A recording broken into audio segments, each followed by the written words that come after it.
मेरठ में एक महिला ने अपने प्रेमी के साथ मिलकर पति की हत्या के बाद 15 टुकड़े करने की घटना ने सभी को झकझोर कर रख दिया है। जानकारी के मुताबिक दोनों आरोपियों ने मर्चेंट नेवी अफसर रहे सौरभ राजपूत की बर्बरता के साथ हत्या की और उसके शवों के टुकड़ों को ठिकाने लगाने के लिए ऐसे खौफनाक तरीके का इस्तेमाल किया जिसे सुनकर पुलिस वाले भी सन रह गए। कुछ गड़बड़ तो हुई है, लेकिन लड़ाई की कि आपस में लड़ाई हुई ऐसा है। कुछ है, ऐसे कुछ नहीं। तो फिर उसके बाद ऐसा कुछ है, ये कब आपको शक हुआ? जब वो लोग वापस आ गए? नहीं नहीं, ऐसा कुछ है ये तो कभी शक कर ही नहीं सकता, कोई नहीं कर सकता कि एक मिडिल क्लास फैमिली की लड़की ऐसा कर सकती है, वो कोई नहीं सोच सकता। भाई तुम लोगों ने मुझे इतने मैसेजेस भेज दिए सौरभ राजपूत के ऊपर वीडियो बनाओ, सौरभ राजपूत के ऊपर वीडियो बनाओ। मैंने रिसर्च की, मुझे लगा कि शायद ये कोई एलिमनी का केस है दूसरा, लेकिन जब मैंने रिसर्च की भाई मेरी रूह कांप गई।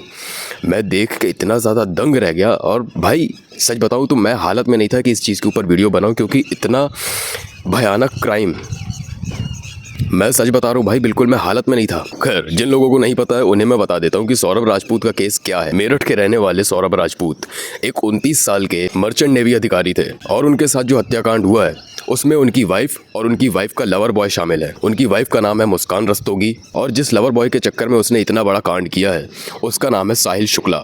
ये घटना 4 मार्च 2025 को घटी थी, जब सौरभ राजपूत लंदन से सिर्फ अपनी वाइफ का बर्थडे मनाने के लिए स्पेशली वापस आए थे इंडिया। सबसे पहले तो सौरभ की वाइफ मुस्कान और उसके लवर बॉय साहिल ने मिलकर सौरभ को इंटॉक्सिकेट किया, उन्हें नशीली चीजें खिलाकर उनको सबसे पहले बेहोश किया। उसके बाद जो किया उन लोगों ने, तुम लोग बिलीव नहीं करोगे, सौरभ के शरीर के 15 टुकड़े किए, 15 टुकड़े।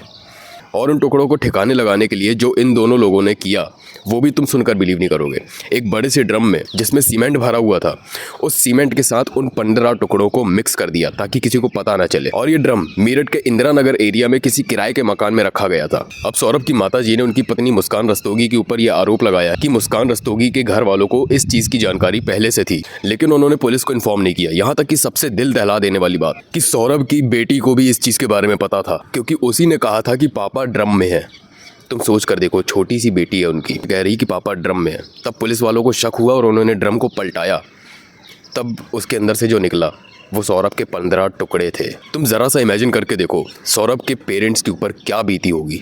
तुम ज़रा सा इमेजिन करके देखो, तुम इमेजिन भी नहीं कर सकते भाई। खैर फिलहाल सामने से ये अपडेट निकल कर आया है कि उनकी वाइफ मुस्कान रस्तोगी और उसका जो लवर बॉय है साहिल शुक्ला, इन दोनों को 14 दिन के लिए हिरासत में लिया गया है। अब सोचने वाली बात यह है कि इतने बड़े हत्याकांड के बाद क्या सौरभ को जस्टिस मिलेगा, या फिर इसका भी वैसा ही हाल होगा जैसा कोलकाता आरजी कार केस में हुआ था, कुछ 1000 रुपए कुछ लाख रुपए का जुर्माना और जेल भेज दिया, जो कि आने वाले टाइम पे कुछ 5 साल 10 साल 15 साल या 20 साल वो अच्छे बिहेवियर के चक्कर में छूट के आ जाएंगे और फिर से कोई ना कोई ऐसा कांड करेंगे। क्योंकि सख्त कानून ना होने की वजह से ऐसे लोगों की हिम्मत और ज़्यादा बढ़ती जाती है। आप लोग खुद ये चीज़ इमेजिन करके देखो, क्या आप लोगों के मन में ये सवाल नहीं उठता कि ऐसे लोगों की इतनी बड़े बड़े क्राइम करने की हिम्मत आती कहाँ से है? इसका सीधा सीधा आंसर पता है क्या है? क्योंकि कानून उस तरीके का नहीं है हमारे पास कि ऐसे लोगों को हम सख्त से सख्त सजा दे सकें। इंसाफ की बात की अगर हम कहें तो आप क्या कहें? मेरे दामाद को इंसाफ मिलना चाहिए जी, और ये लड़की मतलब समाज में रहने लायक नहीं है और इसने अब जीने का हक भी खो दिया है। इसे फांसी होनी चाहिए। अपनी बेटी के लिए फांसी, जिसे आप इतना प्यार करते थे? अब नहीं करता, उसे फांसी होनी चाहिए। मेरे बच्चे को इंसाफ मिले।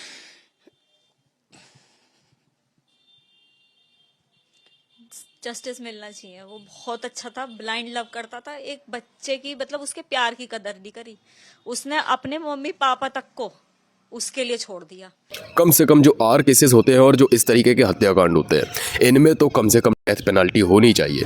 आप लोगों के क्या ओपिनियन है नीचे कमेंट करके बता देना। ये मेरा मानना है, क्योंकि जिसके साथ ऐसा क्राइम होता है वो तो चलो दुनिया से चला गया, उसके पीछे से जो उसकी फैमिली सफ़र कर रही होती है, सबसे पहले तो उसके माँ बाप, उनके दिल में जो बीत रही होती है ना, उनके दिल में जो अंदर कचोटे काटती है ना भाई, उस चीज़ को कोई इमेजिन नहीं कर सकता, कोई फील नहीं कर सकता। क्योंकि ऑलमोस्ट सिमिलर केस मैं खुद भी एक्सपीरियंस कर चुका हूँ। मेरे किसी एक रिलेटिव के साथ ये चीज़ हुई थी।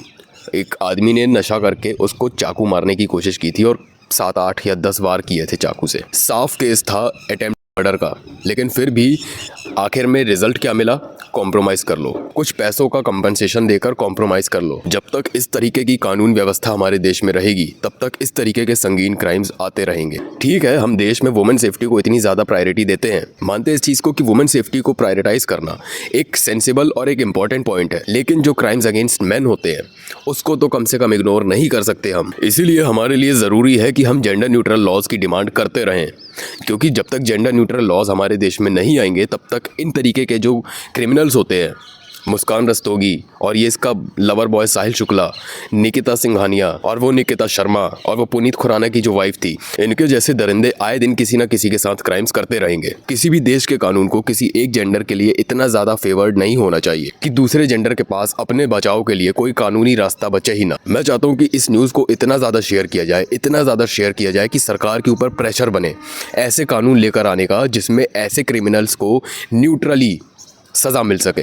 किसी भी इंसान को सिर्फ उसके जेंडर की वजह से उसकी सज़ा माफ़ नहीं करनी चाहिए, चाहे वो लड़का हो चाहे वो लड़की हो। अगर उसने कोई क्राइम किया है तो उसको इक्वल सज़ा मिलनी चाहिए। मेरी नज़र है, अभी भी जितने भी फेमिनिज्म के पेजेस हैं ना, मेरी नज़र उनके ऊपर हमेशा रहती है कि कौन किस केस के ऊपर कितना बोल रहा है, कब बोल रहा है। मैं हमेशा देखता रहता हूँ कि ये जब औरतों के अगेंस्ट क्राइम होते हैं तब कितना बोलते हैं और जब मर्दों के अगेंस्ट क्राइम होते हैं तब कितना बोलते हैं। और ज़्यादातर जो मुझे देखने को मिला है अभी तक के लिए, आरजी कार केस के लिए फ़िलहाल तो इन लोगों ने अभी तक कोई आवाज़ उठाई नहीं है, और दूसरी तरफ की तो बात ही छोड़ दो। तो फिलहाल मैं ये चीज़ हमेशा देखता जा रहा हूँ कि जितने भी लोग इक्वालिटी का नारा लगाते रहते हैं, इन तरीके के केसेस में ये लोग कहाँ छुप जाते हैं, और ये छुपते हैं या सामने निकल कर आते हैं और इक्वली सज़ा की डिमांड करते भी है या नहीं, इस चीज़ के ऊपर मेरी नज़र हमेशा रहती है और एज यूजुअल इस बार भी रहेगी। आप लोग सोच रहे होगे ना मैं ऐसा क्यों कह रहा हूँ। मैं तुम लोगों को एक चीज़ दिखाता हूँ, ये कमेंट पढ़ो ज़रा। इस कमेंट में क्या लिखा है मालूम? कि हम मर्दों के लिए आवाज़ क्यों उठाएं जब वो खुद अपने लिए नहीं उठाते। इसीलिए मैं आप लोगों से बोलता हूँ कि ब्रो कोड मेंटेन करो। हमें भाईचारे की ज़रूरत है। हमें एक मर्द होने के नाते दूसरे मर्द के लिए आवाज़ उठाने की ज़रूरत है। जहाँ पर एक मर्द के लिए कोई खड़ा नहीं होता, वहाँ पर हमें अपनी रिस्पॉन्सिबिलिटी समझते हुए दूसरे मर्द का सपोर्ट ज़रूर करना है। इसीलिए मैंने ये ब्रो कोड मूवमेंट स्टार्ट किया है, ताकि हम अपने भाइयों के बीच में वो भाईचारा लेकर आ सकें कि जब किसी के साथ ऐसा कोई क्राइम होता है तो उसके लिए अगर कोई खड़ा नहीं हो रहा है तो हमारे पास वो यूनिटी और हमारे पास वो ताकत होनी चाहिए कि हम उसके लिए खड़े हो सकें और उसको जस्टिस दिलवा सकें। खैर, कानून व्यवस्था से हमारे कुछ सवाल है। सबसे पहला सवाल, क्या सौरभ राजपूत को जस्टिस मिलेगा? दूसरा सवाल, सौरभ राजपूत के साथ क्राइम करने वाले जो क्रिमिनल्स हैं, उसकी वाइफ मुस्कान रस्तोगी और उसका लवर बॉय साहिल शुक्ला, इन दोनों को कड़ी से कड़ी सज़ा मिलेगी या फिर कुछ हज़ार या कुछ लाख रुपए का जुर्माना देकर इनको जेल में डाल दिया जाएगा? तीसरा सवाल, क्या मेंस लाइफ मैटर नहीं करती, और अगर करती है तो कानून क्यों नहीं है, और उनको जस्टिस दिलाने के लिए कानून कब बनेंगे? खैर, आप लोगों के क्या ओपिनियन है नीचे कमेंट करके बता देना, और वीडियो को जितना ज़्यादा हो सके शेयर करना। और हाँ, एक चीज़ याद रखना कि जेंडर न्यूट्रल लॉज की डिमांड करना बंद नहीं होनी चाहिए। इस बार वोटिंग आएगी ना,